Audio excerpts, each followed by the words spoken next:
Throughout the summer, the Biden administration had tried to bring home both Griner and 52-year-old Paul Whelan, a private corporate security contractor who had been imprisoned for 4 years on espionage charges.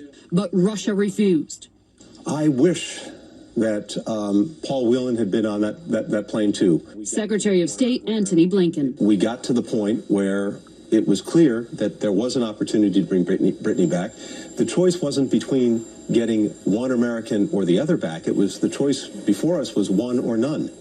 Whelan was also left behind in April when the Biden administration negotiated the release of Marine veteran Trevor Reed. Today, a devastated Whelan spoke by phone from a Russian penal for Paul Whelan's attempt to come home.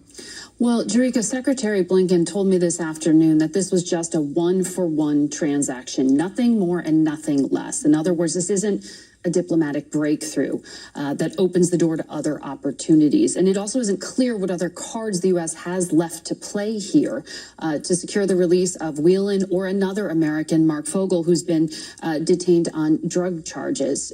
Over the course of the last few months, the U.S. has offered numerous Russians who are being held here in the U.S., and the Kremlin declined to take the offer. Their top priority was a one-for-one swap and Victor Bout himself. All right, Mark.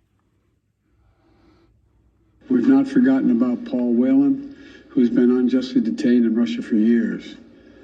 This was not a choice of which American to bring home. We brought home Trevor Reed when we had a chance earlier this year.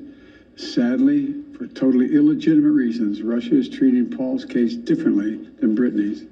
And while we have not yet succeeded in securing Paul's release, we are not giving up. We will never give up. The president mentioned Trevor Reed.